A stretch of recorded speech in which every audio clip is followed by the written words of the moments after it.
N'état de plus ardent, viens, n'état de plus dans ton cœur, viens, tel que tu es ardent, viens.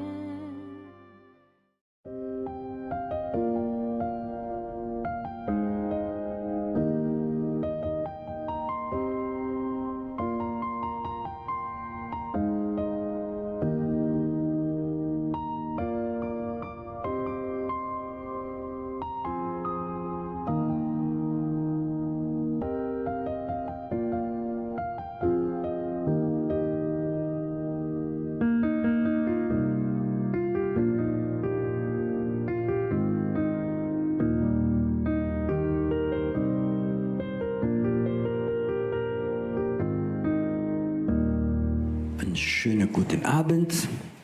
Bonsoir à tous, aussi ceux qui se rajoutent tous les soirs.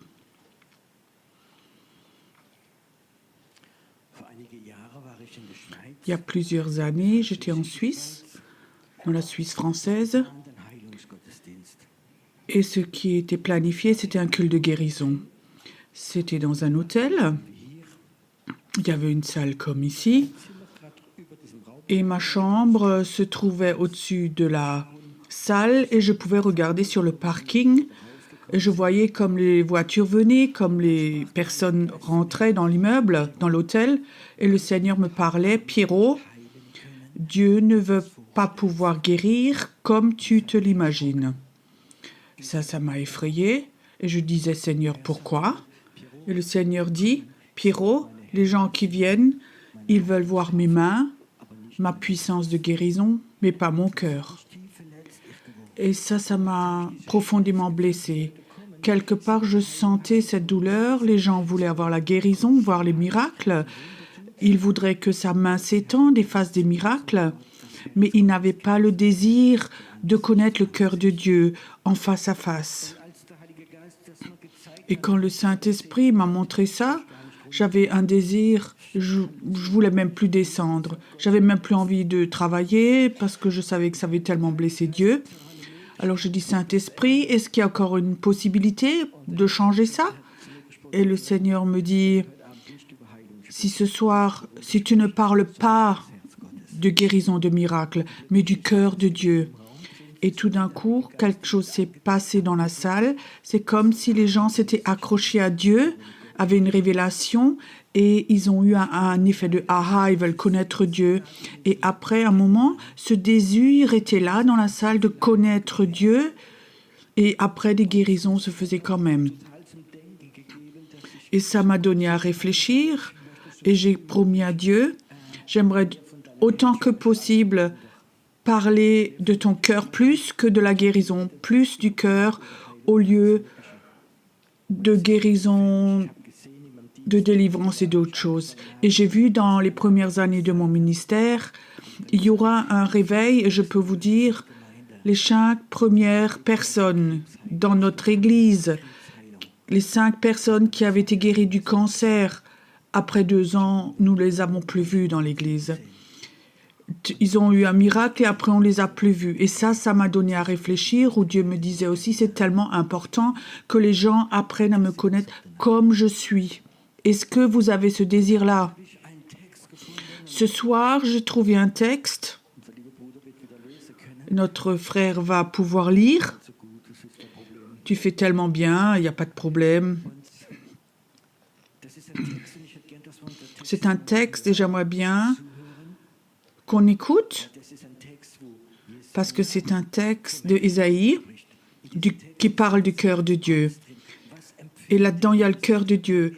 Qu'est-ce qu'il ressent? Et la première partie, c'est peut-être où Dieu est colérique et plein de douleur, et parce que son peuple qu'il a tellement aimé, il a fait de l'idolâtrie, et ils ont tellement vécu de miracles, et ils se sont fait des dieux avec des métaux, avec des pierres, avec plein de choses, et ils les ont adorés. Et ce Dieu qui les a tellement bénis, que ressentit dans son cœur? Et tout de même, il leur donne des promesses. Peut-être qu'on peut lire ça dans Ésaïe 46, à partir du verset 3.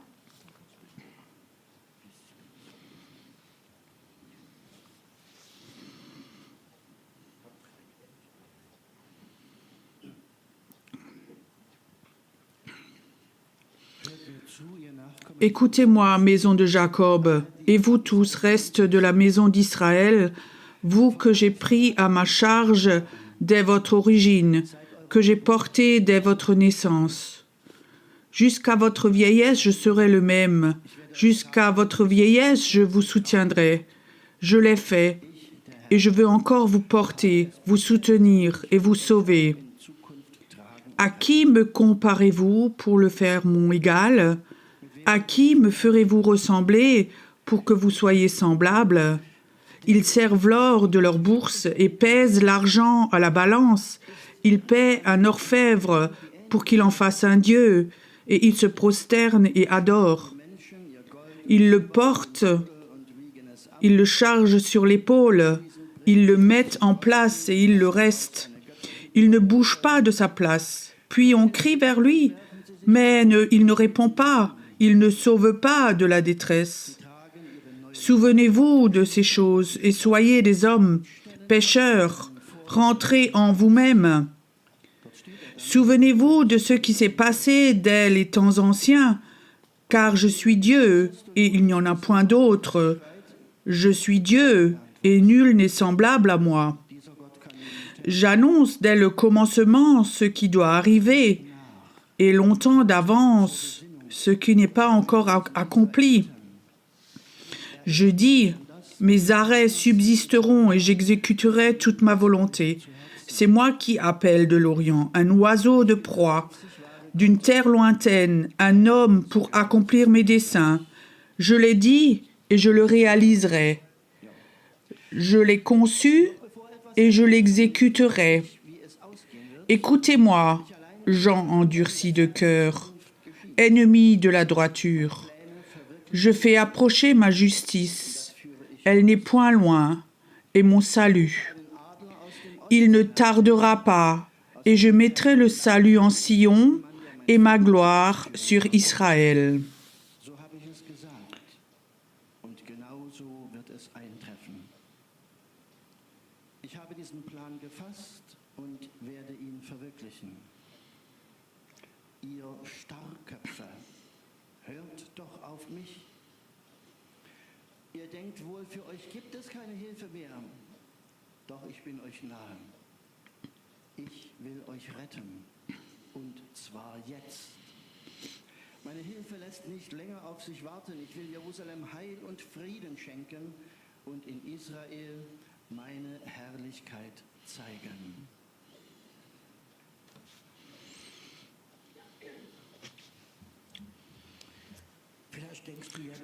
Peut-être que tu penses, oui, Dieu a dit ça au peuple d'Israël.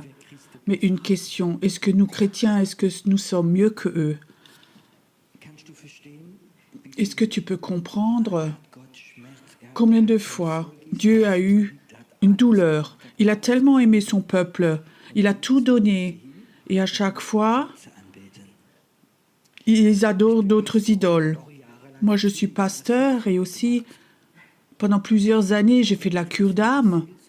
Et j'ai remarqué que dans la cure d'âme, ce qui va le plus profond dans le cœur d'un homme, où je remarque qu'ils n'arrivent pas à surmonter, même 20 ans après, c'est encore vraiment imprégné, c'est quand un homme est trompé par son épouse.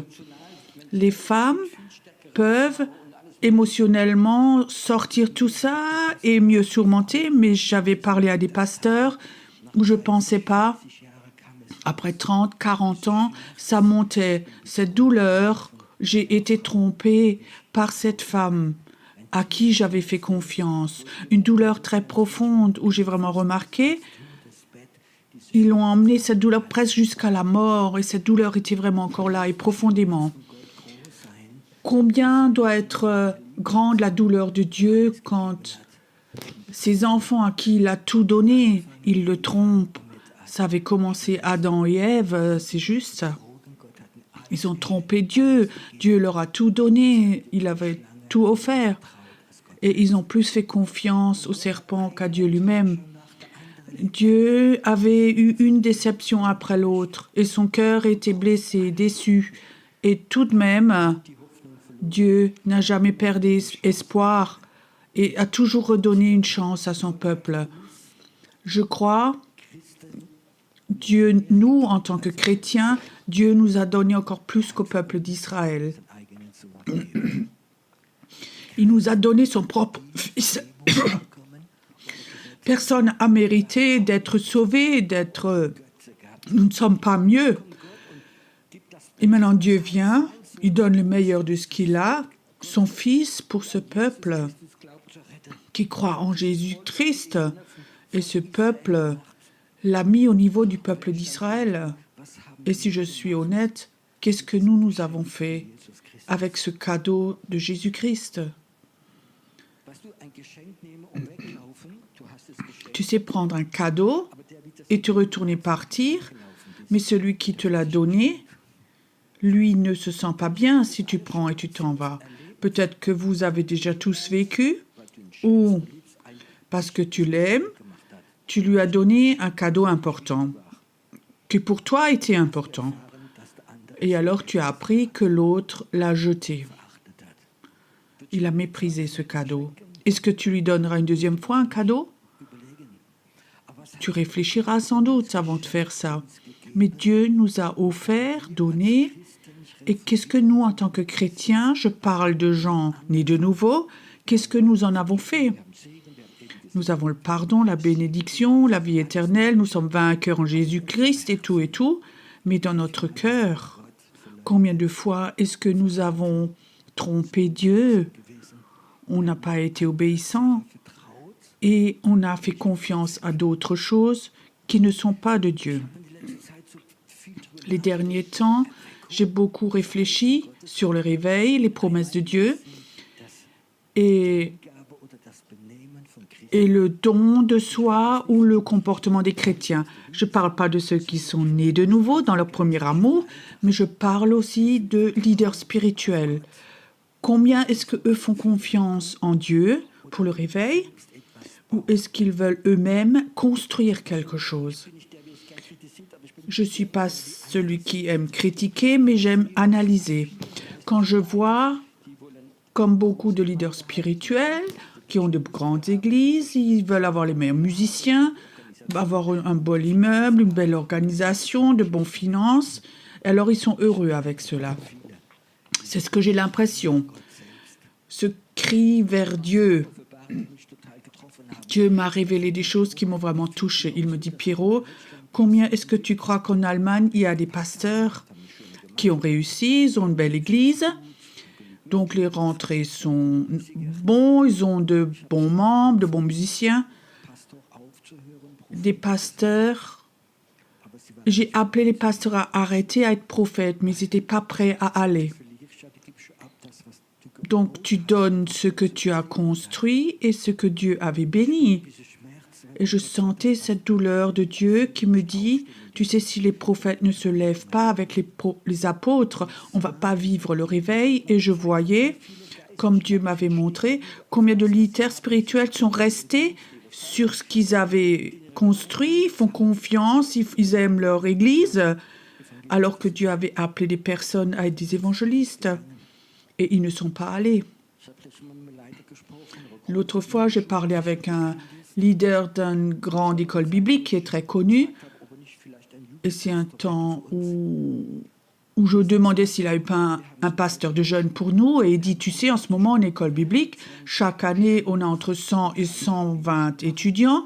Donc, ils font 3 ans d'études.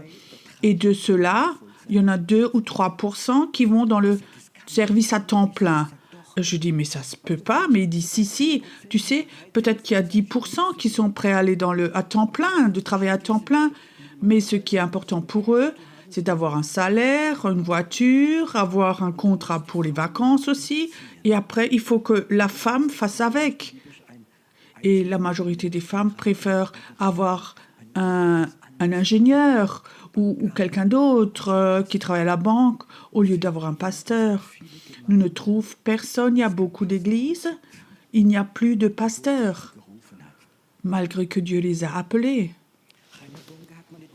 Reinhard Bonke m'avait raconté, cet homme de Dieu, un jour il était là, il a prié et il dit « Dieu, je suis tellement reconnaissant que tu m'as appelé pour l'Afrique, que je peux toucher tellement des milliers de personnes vers toi. » Et Dieu lui a parlé et il a dit « Reinhard, tu n'es pas mon premier choix, avant toi je t'en ai appelé 4, mais ils ne sont pas venus et après c'était à ton tour. » Est-ce que tu peux imaginer que Dieu appelle des personnes et ces personnes ne viennent pas? Quand j'étais nouveau converti, tu as le feu pour Jésus, tu n'as pas beaucoup de notions de beaucoup de choses. Et alors, on allait dans une église, mon épouse et moi, il y en avait beaucoup. Il y avait beaucoup de gens qui avaient du succès, qui avaient réussi dans la vie, pas trop de gens chaotiques, de gens malades psychiques. Et alors, j'observais un peu les gens comme ça. Il y avait un homme, je l'avais vu plusieurs fois. Il était membre de l'église ici. Et son travail, c'était un directeur de banque. Il avait une très belle épouse, 2 petits-enfants. Ils avaient 7-8 ans. Il habitait dans les villages à côté où j'habitais. Il avait une belle maison, piscine, super voiture. Et je pensais, lui, il est chrétien, lui, il a réussi. Et pour moi, c'était, oui, le modèle. Oui, comme ça, j'aimerais être aussi un jour. Et alors, je pensais, il faut que je prenne contact avec lui, que je l'accoste. Ça doit être quelqu'un d'intéressant. Et après le culte, une fois, il était dehors à sa voiture. Il attendait son épouse. Et comme ça, par hasard, je me mettais à côté de lui. Et j'ai dit, oh, t'as une belle voiture, hein? Il me dit, oui, oui, c'est OK. Alors, je lui ai dit, tu dois être heureux. T'as une belle femme, 2 beaux enfants, une villa, un bon job, une belle voiture. Tu dois donc être heureux. Alors, il me regarde et je lui regardais dans les yeux. Il me dit, tu sais, je ne suis pas heureux du tout. Et je voyais vraiment la tristesse dans ses yeux. Je ne pouvais pas comprendre comment on peut être triste comme ça. Je le regardais. Et il dit, tu sais, j'étais désobéissant. Dieu m'a appelé. Je ne suis pas allé. Je voulais faire carrière. Maintenant, j'ai tout. Mais je sais, je ne suis pas dans la volonté de Dieu.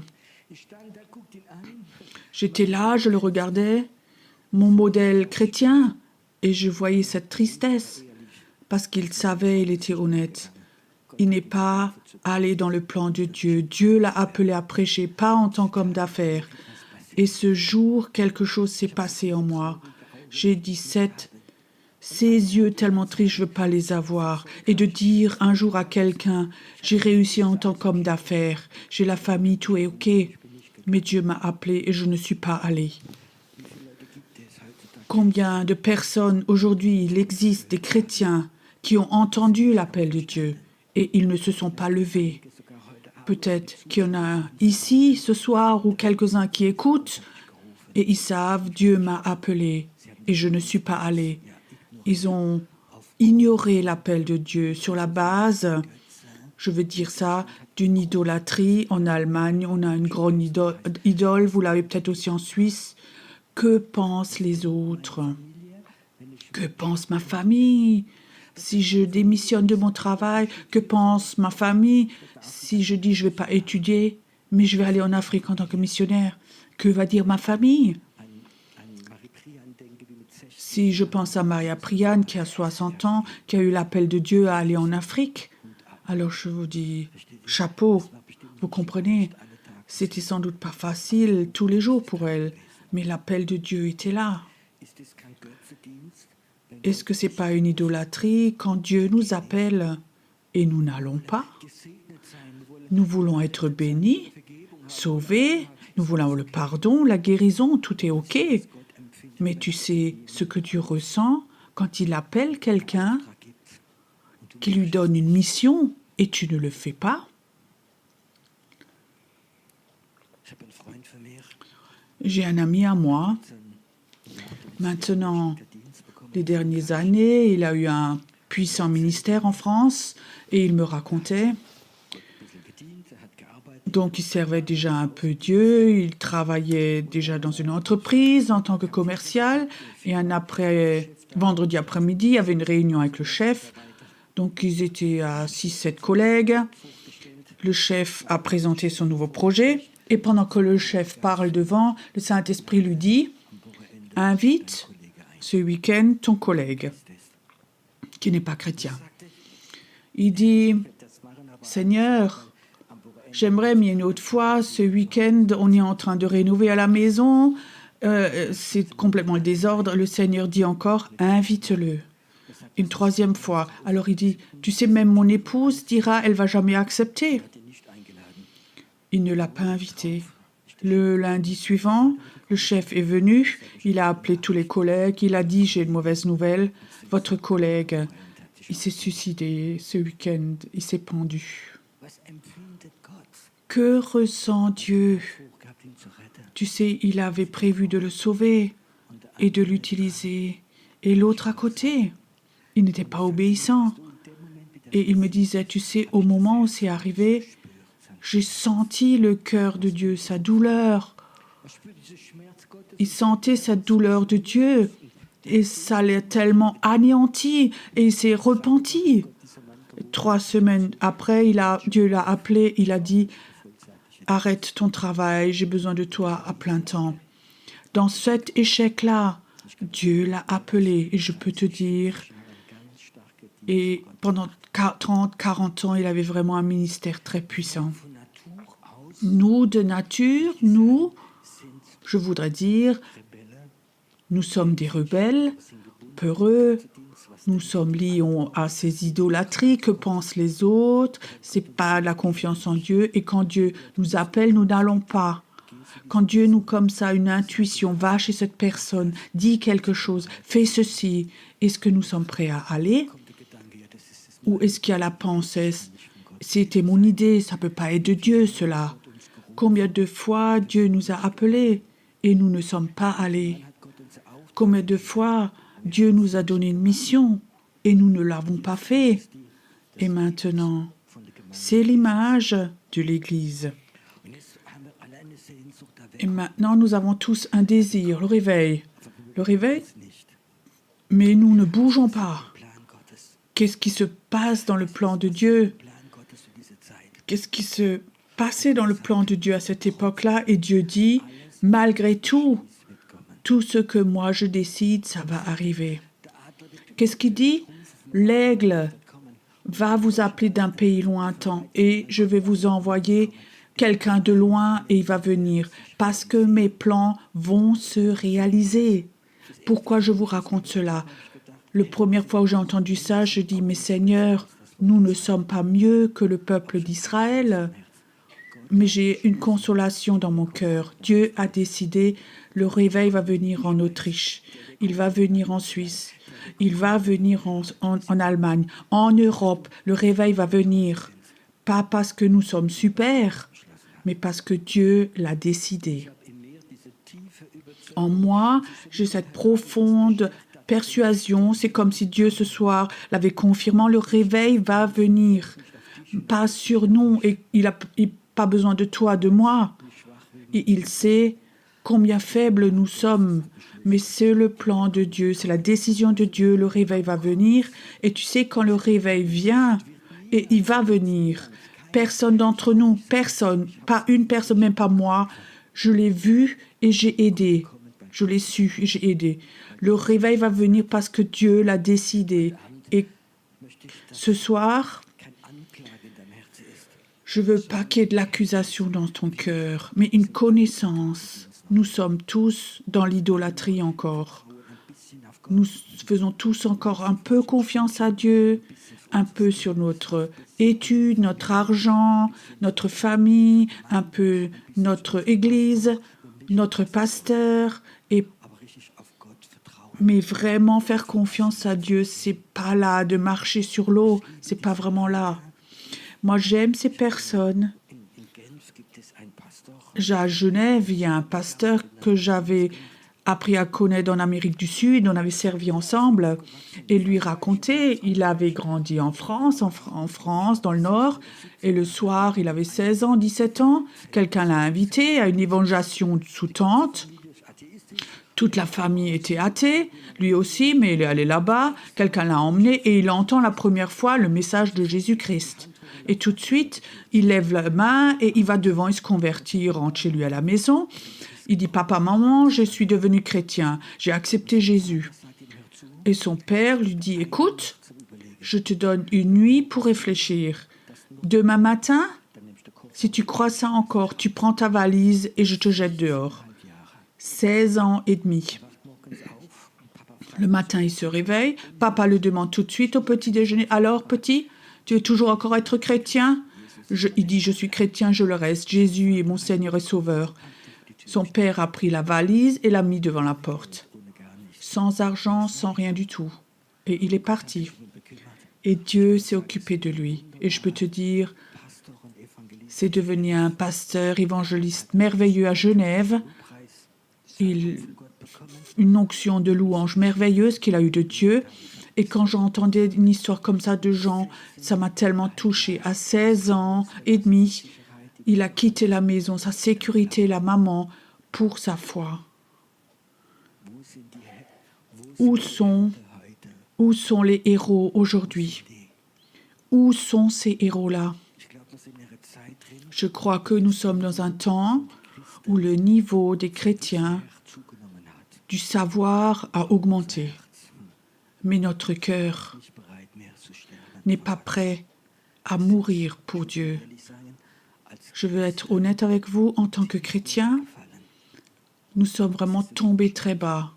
Ça, c'est la circonstance de l'Église. Et Dieu dit, moi, je vois pas ça parce que j'ai décidé que le réveil va venir. Il va le faire.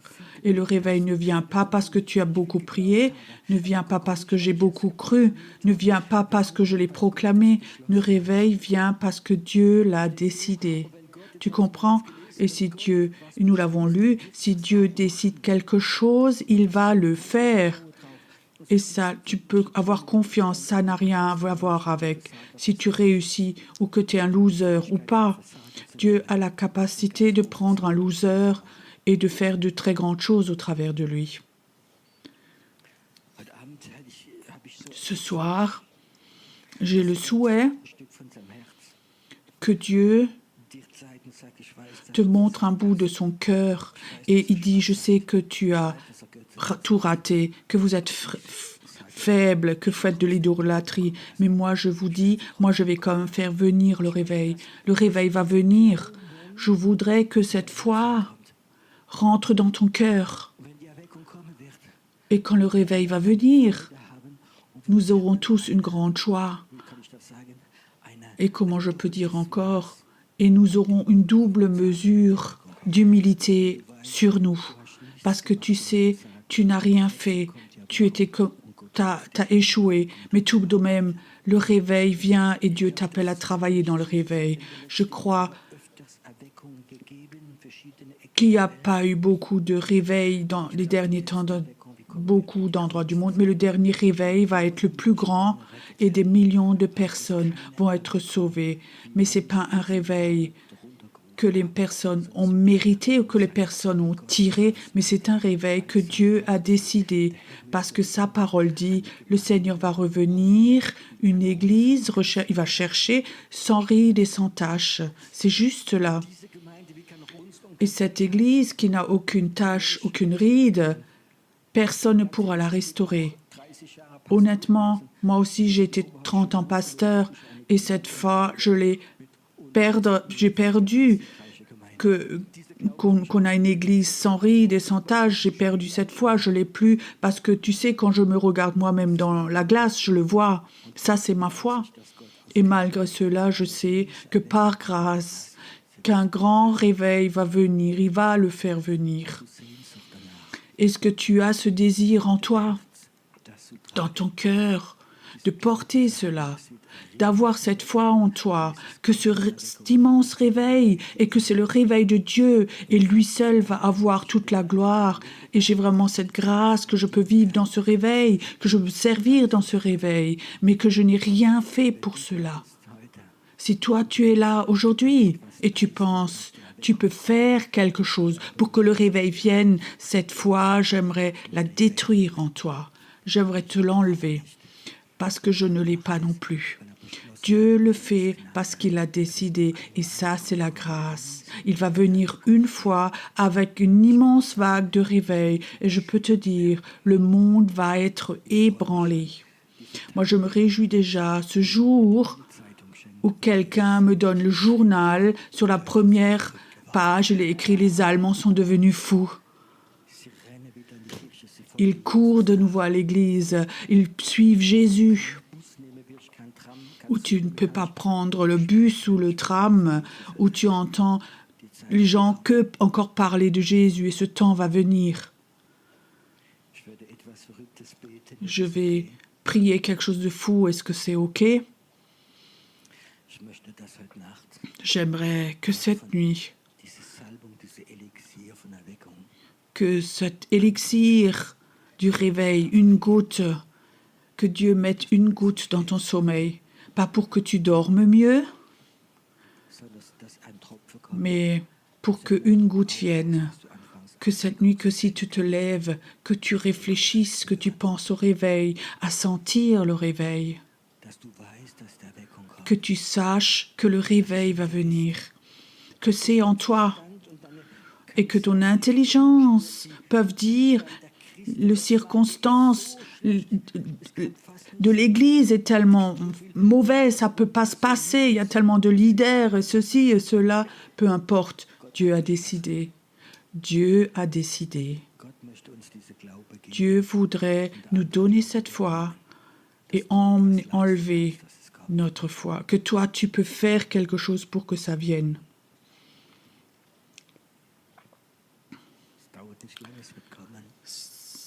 Ça ne va pas durer, ça va venir maintenant.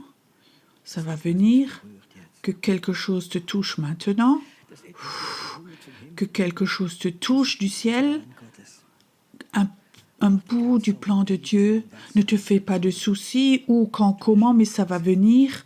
Tu vas voir le réveil. C'est une promesse que Dieu m'a donnée. Je ne vais pas mourir avant que je voie le réveil dans mon pays. Et mes descendants. Reçois maintenant. Reçois cette foi maintenant. Elle vient. Cette foi, aucun pasteur ne peut te l'enlever. Personne. Ça doit être en toi maintenant. Ça vient maintenant.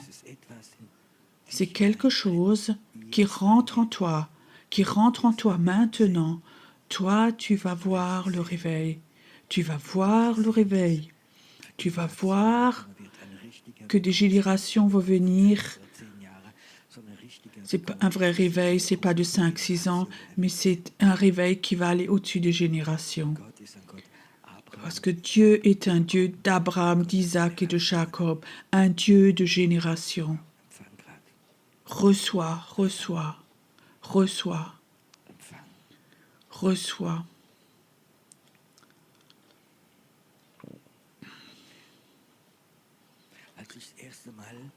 Quand j'étais invité la première fois en Suisse, c'était en Suisse française, un pasteur m'avait invité. Je ne le connaissais pas, il ne me connaissait pas non plus. C'était au travers de quelqu'un d'autre. Oui, il faut que tu invites Pierrot. Alors cet homme m'a invité. C'était un homme assez connu, un pasteur connu, qui à ce moment-là avait vécu un crash dans sa vie. Son mariage était cassé, l'église était fichue, les anciens l'ont jeté dehors. Il avait recommencé un petit groupe de maison. Je ne savais rien de toute cette histoire et j'étais invitée chez lui. Et il me cherchait donc à Neuchâtel. Il me cherche là-bas.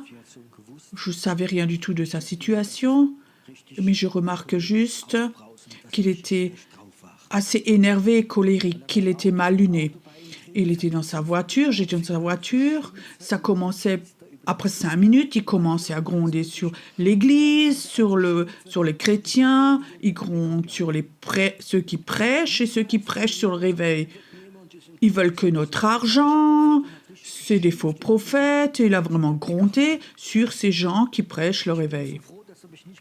Je suis tellement content qu'il ne m'a pas demandé sur quoi j'allais prêcher, parce que j'allais prêcher sur le réveil. Mais il avait pendant un quart d'heure dans la voiture, il a grondé contre le réveil, ça ne va pas venir. Il était complètement frustré, cet homme. Et après, il y avait le culte. Je me rappelle encore, c'était à Neuchâtel. Il était assis là devant avec son épouse. Et je commence et je parlais du réveil. Je regardais dans l'autre direction. Et je prêche sur le réveil. Je prêche sur le réveil, sur les signes du réveil. Et alors, il y a quelque chose qui s'est passé dans la salle. Partout, il y avait comme ça des paillettes d'or, de la poussière d'or qui tombait. Et alors, je fais un appel. Il y a une femme qui vient devant, qui monte sur sa Bible. Il y avait le psaume 23 et elle me dit « Pasteur, pasteur !» Il me dit à moi « Est-ce que ça, c'est de Dieu ?» Et il y avait une grosse paillette d'or dans sa Bible.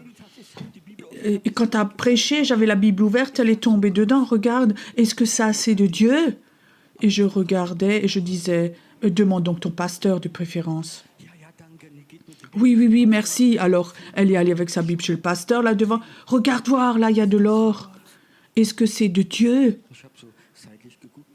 Comme ça, de côté, je regardais un peu ce qui se passait. Et il disait, oui, ça, c'est de Dieu. Ça, c'est de Dieu. Cette femme était là la première fois et elle dit, oui, merci, pasteur. Je viendrai dans ton église, je vais être membre de ton église. Et il y avait quelque chose qui était brisé. Et on avait 3 soirées de réveil et chaque soir, donc les personnes venaient de plus en plus, ça s'est doublé. Les signes et des miracles, c'était comme ça un petit avant-goût. Il est chez le Seigneur maintenant, cet homme. Mais j'ai appris qu'il y a beaucoup de chrétiens. Ils sont frustrés dans ce domaine-là. L'Église est cassée, le mariage est cassé, ceci, cela. Et le Satan nous montre les circonstances de l'Église, des autres, notre propre, comment nous on est, et ça ne va pas avec le réveil, notre réveil. Et Dieu dit, ne regarde pas aux circonstances. Moi, j'ai décidé. Moi, j'ai décidé que le réveil va venir. Moi, j'ai décidé que le réveil va venir. Amen. Ce soir,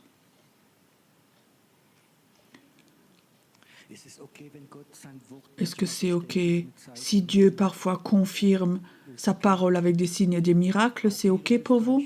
Aussi ici en Autriche?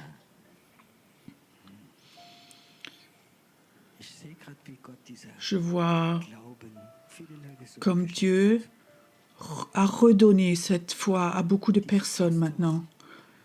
Ce pasteur, c'était impossible pour lui.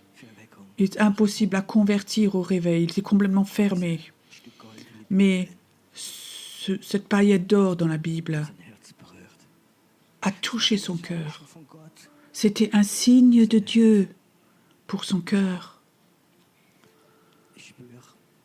Je sens que Dieu voudrait donner ce soir un signe à certaines personnes, un signe comme une garantie que le réveil va venir, que le réveil va venir.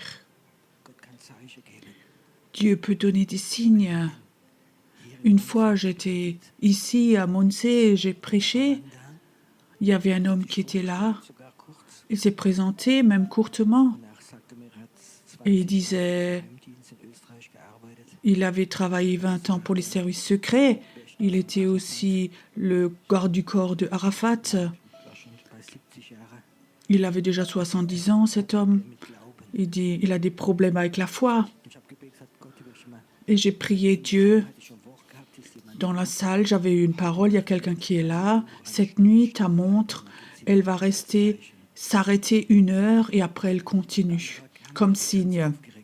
Le jour d'après, il est venu, il était tout excité, tout énervé. Il est même venu en retard au culte. Et il dit, tu peux imaginer, ma montre s'est arrêtée pendant 1 heure. C'est la raison pourquoi je suis en retard. Une montre, normalement, s'arrête, mais qu'elle s'arrête 1 heure et après qu'elle continue, ça c'est pas quelque chose de normal. Et ça, j'ai vu des signes où Dieu offre des signes. En Suisse, j'avais fait un séminaire dans la Suisse française. Donc, il y avait un prof de mathématiques. Il dit, moi, je crois en Dieu, mais le surnaturel, je peux rien faire avec tout ça. Et pendant le culte, j'avais une parole, Dieu te donne un signe pour que tu puisses croire. Après plusieurs jours, à la fin du séminaire, j'avais fait un appel qui veut se faire baptiser. Et ce prof est devenu devant, il dit, je veux me faire baptiser. Et je disais, tu as donc des problèmes, toi? Alors il me raconte, après le baptême, quand j'avais eu la parole, 3 jours, il ne pouvait plus parler. J'avais l'impression, il disait, j'avais comme si quelqu'un avait mis des piercings dans ma langue et je ne parlais plus parler correctement. Et après, je savais, il faut que je me laisse baptiser et je sors de l'eau et c'est parti. Je vous raconte un dernier signe. En France, j'avais prêché. Nous avons eu un temps de réveil. Et alors, j'avais prêché. C'était le temps où des parfums venaient fortement dans la salle. Et une femme avait emmené son mari. C'était un athée. Il est juste allé avec parce qu'elle l'avait emmené. Elle a presque obligé. Et ce soir-là, il y avait une odeur de parfum très très forte dans la salle qui était venue.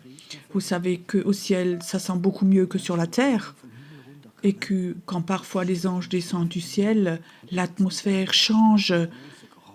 Et ça sentait très fort la rose ce soir-là. Et cette femme rentre à la maison avec lui et dit, tu as senti l'odeur de rose? Il dit, mais je suis donc pas bête. Monsieur Frey, il avait comme ça un spray. La femme était tellement déçue. Elle croyait que son mari allait se convertir. Elle a plus parlé du thème après. 4 jours après, cet homme vient chez son épouse. Il travaillait dans une banque. Il dit, il faut que je vienne vers toi, il faut que tu pries pour moi, je veux devenir chrétien. Et elle dit, mais pourquoi donc? Il dit, tu sais, ne te moque pas de moi, mais chaque fois quand les clients venaient pour un entretien avec moi, de moi, il y a une odeur du rose qui sort de moi. Et les clients me demandent, mais qu'est-ce que vous avez comme nouveau parfum? Et j'étais tellement gênée. Et il a plié son genou et son épouse a prié pour lui, il s'est converti. Il y a des signes que Dieu confirme sa parole au travers de signes et de miracles. Il y a des personnes ici, peut-être vous êtes déçus. Tu as entendu tellement de réveils, de ceci, cela, et tu n'as rien vu. Mais je sais que Dieu veut donner un signe. Il veut te donner un signe. Que certains d'entre vous, vous êtes là, vous allez avoir un signe de Dieu. Je ne sais pas lesquels, mais je sais, quelqu'un ce soir, tu vas aller au lit et tu vas te regarder dans le miroir, tu vas voir comme ton visage va être plein de paillettes d'or. Regarde dans le miroir. Il y a certaines personnes ce soir qui auront ce signe. Je vois Dieu qui dit, je vais donner des signes pour confirmer la parole de ce soir. Seigneur, certains vont avoir des signes, tu sauras. Le réveil va venir, tu le sauras. Moi, j'avais aussi un temps où parfois je doutais. Je me rappelle encore, j'étais en Israël, à l'hôtel, au 7e étage, sur ma terrasse. Et j'ai entendu des témoignages d'autres et je doutais, j'étais là. Et tout d'un coup, il y a une plume grande comme ça qui descendait, qui tombait dans ma Bible. Et je disais, Seigneur, merci pour ton signe, je ne vais plus douter. Père, j'aimerais ce soir,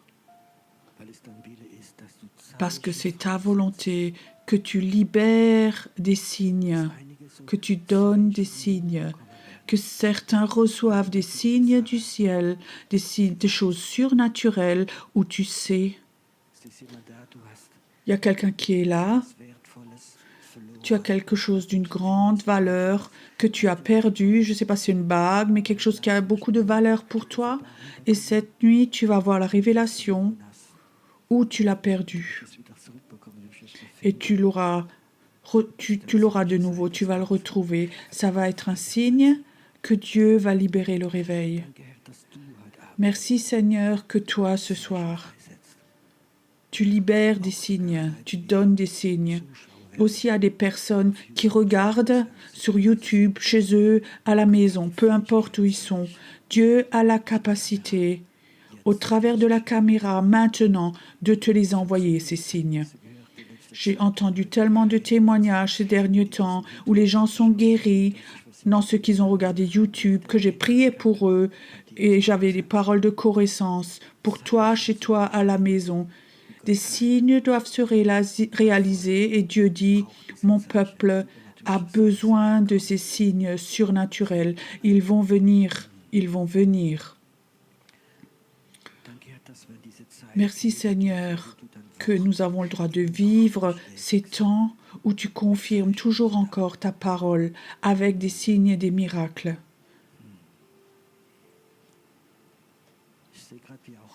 Je vois aussi que dans la salle, certains reçoivent aussi ces parfums. Tu vas inspirer. C'est comme si tu étais quelque part d'autre, comme si tu étais dans un jardin de fleurs. Il y a quelqu'un, maintenant tu es dans la gloire de Dieu. Tu peux sentir, quand tu inspires maintenant, c'est comme si tu peux sentir un parfum. Écoute, si tu sens ces parfums maintenant, élève simplement tes mains vers Dieu. Pas parce que tu sens maintenant ces parfums. Il y a quelqu'un qui est là, tu as de l'insomnie et Dieu dit, j'enlève cet esprit de toi maintenant. Cet esprit de souci, je te l'enlève, tu pourras de nouveau dormir. Reçois maintenant. Reçois. Ce soir, reçois.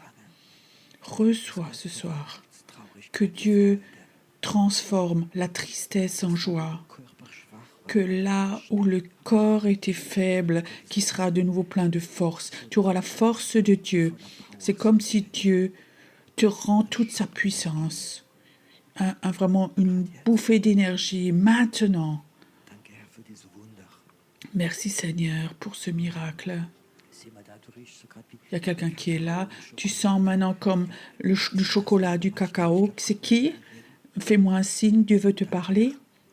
Merci Seigneur que tu confirmes ce désir dans son cœur. Merci pour cette odeur de chocolat, que ça vienne maintenant et que ça guérisse quelque chose en elle.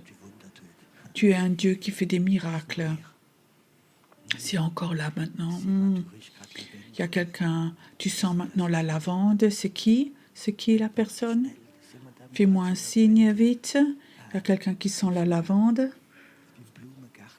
C'est comme dans un jardin de fleurs. Ne viens pas plus tard, après je suis partie. Reçois. Reçois aussi que ce soir, des douleurs de nuque s'en vont.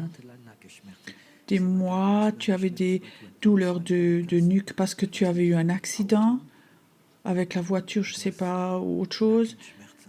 Et tu as des douleurs dans la nuque à travers d'un accident. C'est qui la personne quelque part ici? Fais-moi un signe. Ne sois pas si timide. Mets ta main dessus, dans ta nuque. Merci Seigneur, je brise maintenant tout ce qui a été exprimé à son sujet. Tu vas le guérir et l'utiliser, Seigneur. J'ai l'impression, c'est comme un jour nouveau, et je vois que dans la voiture, c'est comme si le compteur kilométrique le retourne en arrière. C'est comme si Dieu voulait revenir en arrière dans certaines choses pour que tu puisses recommencer de nouvelles choses. Ça va venir. Et Père, j'aimerais aussi que tu touches son cœur. Père, que tu touches son cœur. que le cœur bat aussi longtemps que toi tu l'as décidé, pas les circonstances, mais ce cœur t'appartient. Tu vas l'utiliser. J'ai l'impression, c'est comme un nouveau jour, c'est comme un printemps qui va venir pour toi. Il va venir. Tu as trop réfléchi toujours sur l'avenir dans ta tête, mais Dieu dit, l'avenir va devenir surnaturel. Attends-toi à ce que je fais beaucoup de surnaturel dans ta vie et que je vais libérer beaucoup de surnaturel au travers de toi. Ton jardin va recevoir la pluie tardive, tu vas le voir. Chantons encore ensemble ce chant Roar. Laisse-le couler un moment. Couler. Je crois que le Saint-Esprit voudrait encore maintenant donner des signes à certains dans la salle. Le Roar.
o Herr,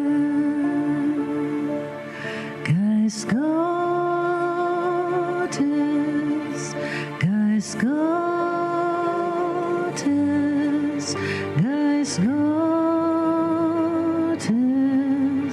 o Herr, nicht durch Heer oder Kraft, sondern durch deine Geist, nicht durch Heer oder Kraft, sondern durch deinen Geist. Ruhe,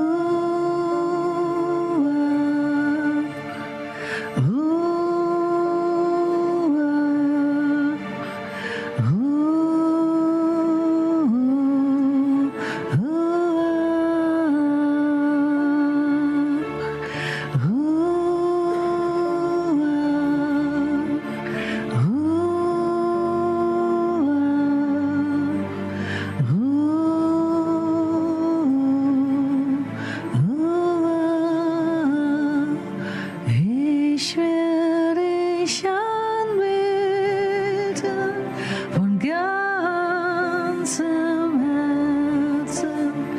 Ich will dich anbeten mit all meinem Sein. Ich will dich anbeten mit all meiner Stärke. Du bist mein Gott.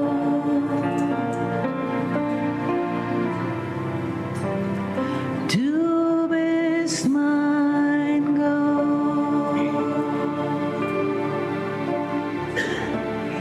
Ich will dich anbeten von ganzem Herzen.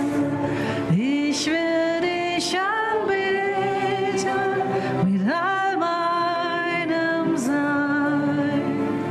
Ich will dich anbeten mit all meiner Stärke, denn du bist mein Gott.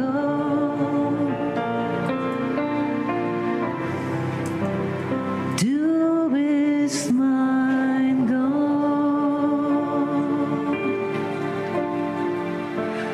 Ich will dich anbeten von ganzem Herzen.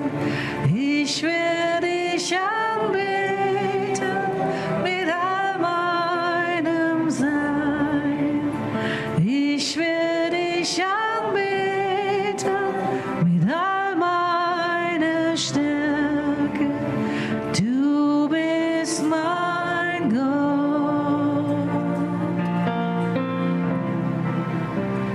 Du bist mein Gott, denn du bist mein Gott.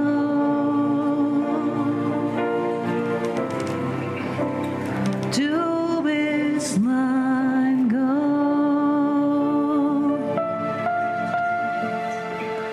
Du bist mein Gott.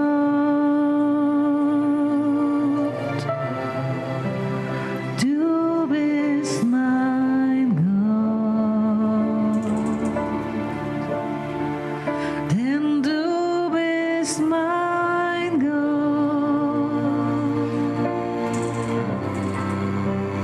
Du bist mein Gott.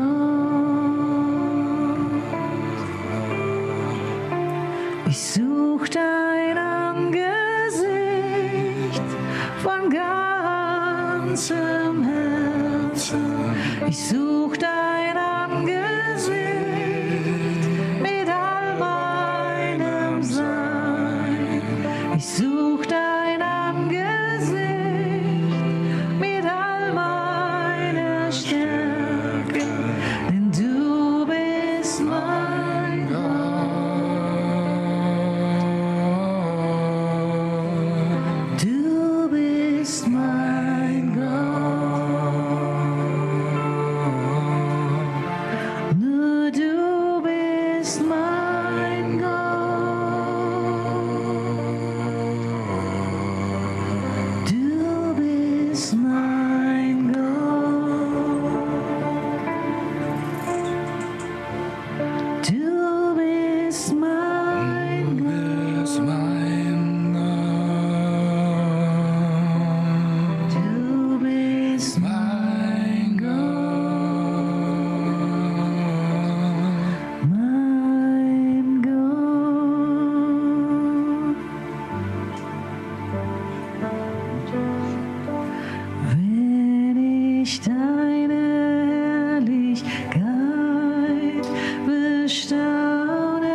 Schönheit klar vor Augen sehe, dann verblasst, was ich um mich sehe in deinem Licht.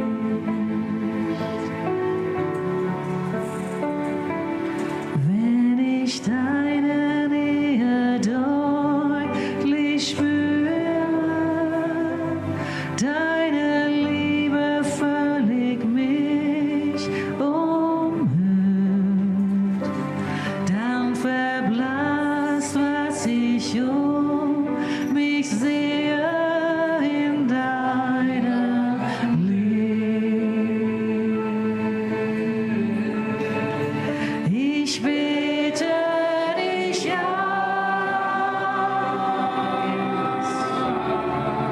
Ich bete dich an.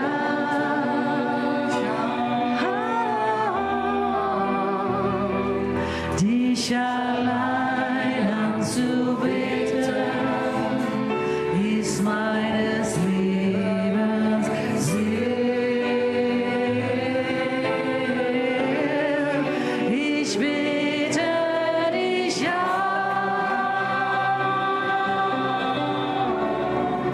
Ich bete dich an.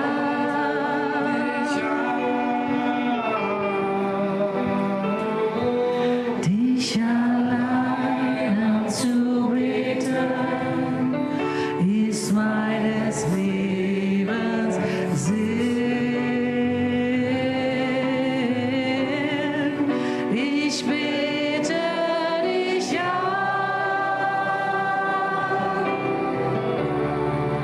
Ich bete dich an.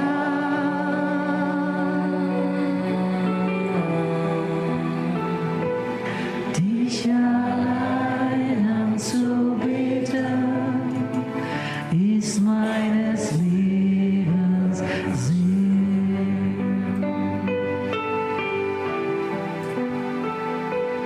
Dich allein anzubeten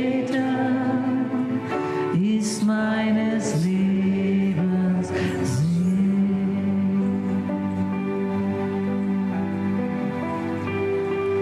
Dich allein anzubeten ist meines Lebens Sinn.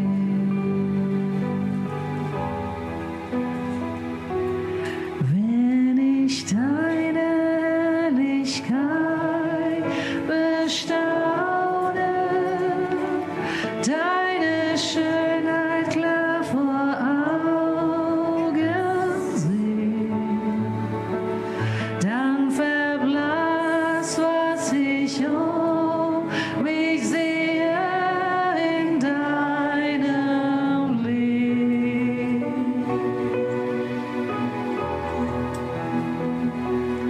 Wenn ich deine Nähe deutlich spüre, deine Liebe völlig mich umhüllt,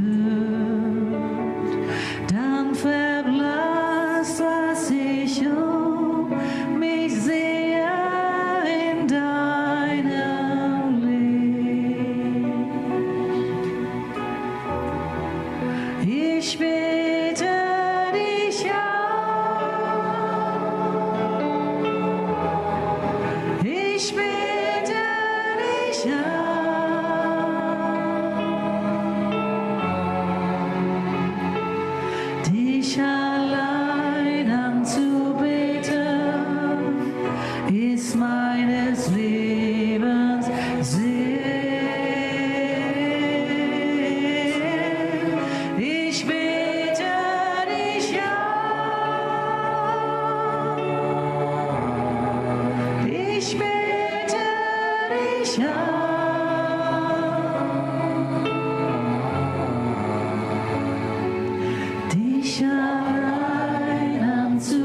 das Siegel der Erweckung.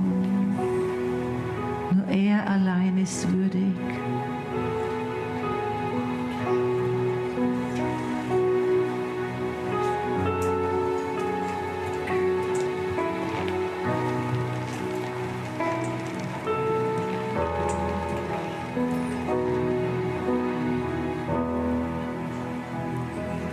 Wir geben dir die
Ja, wir lieben dich.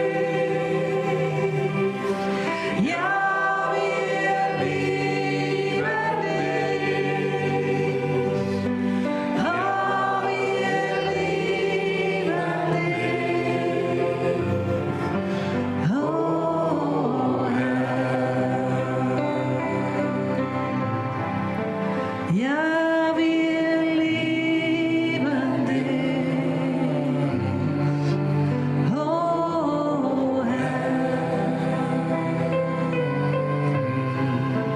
Ja, wir lieben dich. Oh, Herr. Du bist willkommen hier, Jesus. Du bist willkommen hier, Jesus. Sing es ganz bewusst für Österreich, dass er willkommen ist hier in diesem Land. Du bist willkommen hier, Jesus. Du bist willkommen hier, Jesus.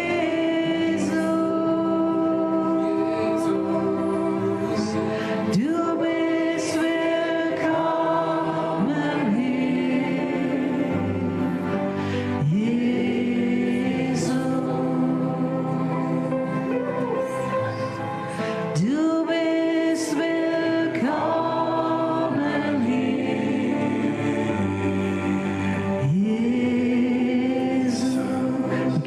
bisschen weiter. Du darfst deine Hand auf dein Herz legen. Du darfst sagen, hier, du bist willkommen, Jesus. Du bist